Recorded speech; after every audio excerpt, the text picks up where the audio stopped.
Bon, alors, cette vidéo sera réservée à la correction de l'exercice numéro 6 de la série numéro 2.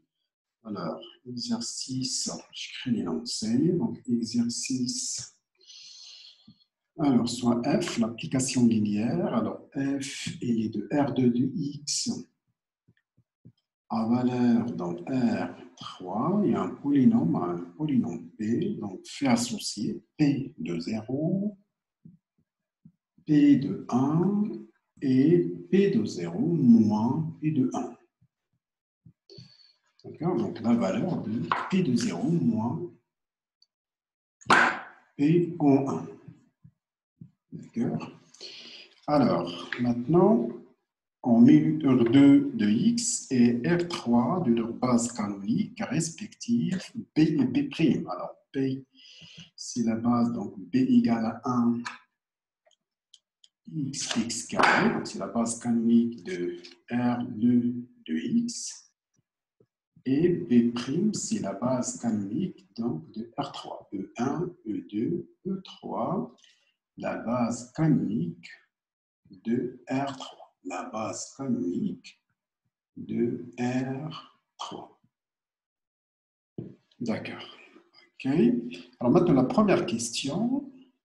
Donnez la matrice A de F relativement à B et B'. Alors, A égale, c'est la matrice, donc donnée, donc j'écris la question, c'est donner la matrice de F relativement à P et B' donnée,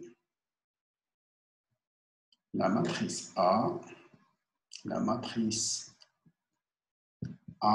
de F relativement à B et B'. A, B et B'. D'accord? Alors, A égale, réponse, c'est A égale, c'est la matrice de F, B'. Ça, c'est une matrice 3, parce que la dimension de R3, c'est 3, la dimension de R2 de X, c'est 3. Donc ici, ça va être la ligne des coordonnées de F de 1, là, la ligne des coordonnées de F de X, pardon, la colonne des coordonnées de F de 1, la colonne des coordonnées de F de X, la colonne des coordonnées de F de X carré, donc relativement, donc c'est dans la base E1, E2, E3. Alors, si je calcule F de 1, alors le F de 1, P égale à 1, alors P de 0, c'est 1, P de 1, c'est 1, la différence, 1 moins 1, ça donne 0. D'accord? Maintenant, F de X, alors X de 0, c'est 0, X de 1, c'est 1, P de 0 moins P de 1, ici j'ai moins 1. Alors, je crois que cette matrice, donc, je vais écrire en haut, donc il n'est pas clair. Donc, je vais écrire en haut. Donc, A qui est égal à la matrice de F, A, qui est égal à M de F, D, D'. Alors, c'est la matrice, alors là j'ai F de 1, c'est la colonne des coordonnées de 1, F de, ça c'est F de X, et là c'est F de X carré. D'accord? Et bien sûr, c'est dans la base E1, E2, E3. Alors, F de 1, donc c'est 1, 1, 0, 1, 1, 0. F de X, X de 0, c'est 0. X de 1, c'est 1, 0 moins 1, j'ai moins 1. Alors, X carré, la même chose. X carré en 0, c'est 0. X carré en 1, c'est 1. La différence, j'ai moins 1. Ainsi, j'ai calculé la matrice de A relativement aux bases B et B'. Deuxième question, c'est calculer le rang de la matrice A. Alors, deuxième question, calculer le rang A. Calculer le rang de A. Bon, j'utilise toujours la méthode de Gauss. Donc, rang de A, 1, 0, 0. Donc, j'ai 1, 1, j'ai 0, moins 1, moins 1. Donc, je fais L2 moins L1, donc j'ai 1, 0, 0. Donc, L2 moins L1, j'ai ces 0, 1, 1. 0, moins 1, moins 1. Puis, je fais L3 plus L2.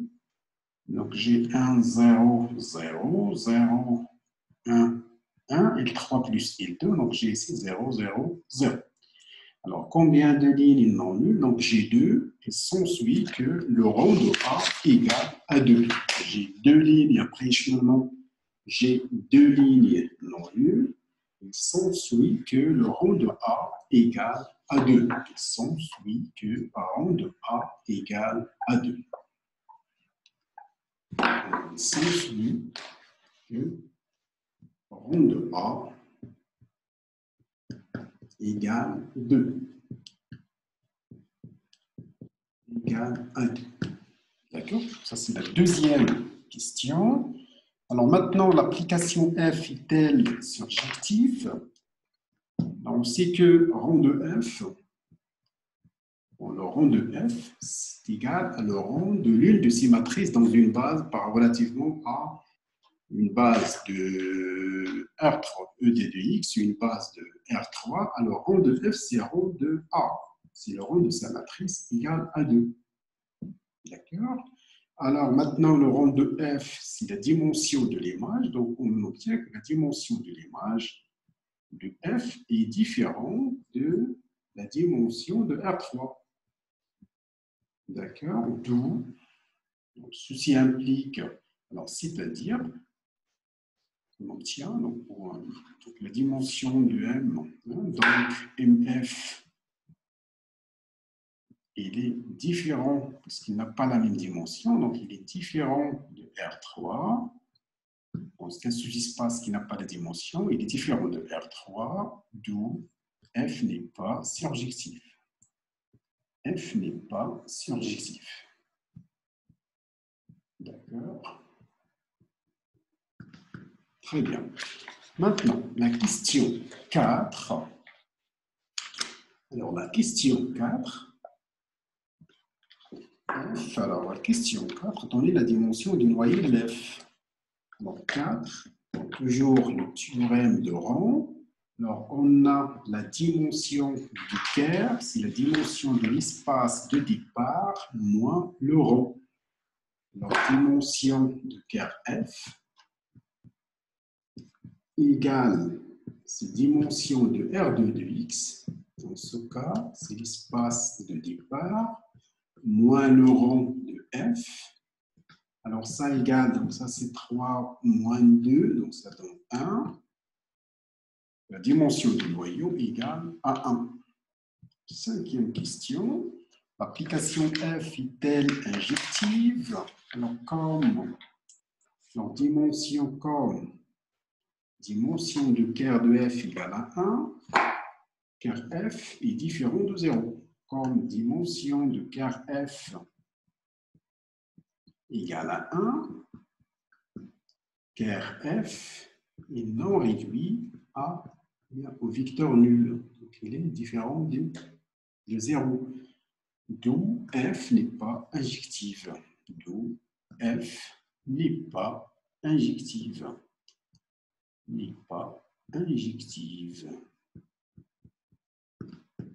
Très bien. Alors, avec ceci, on termine la vidéo consacrée à la correction de l'exercice numéro 6 et rendez-vous la vidéo prochaine.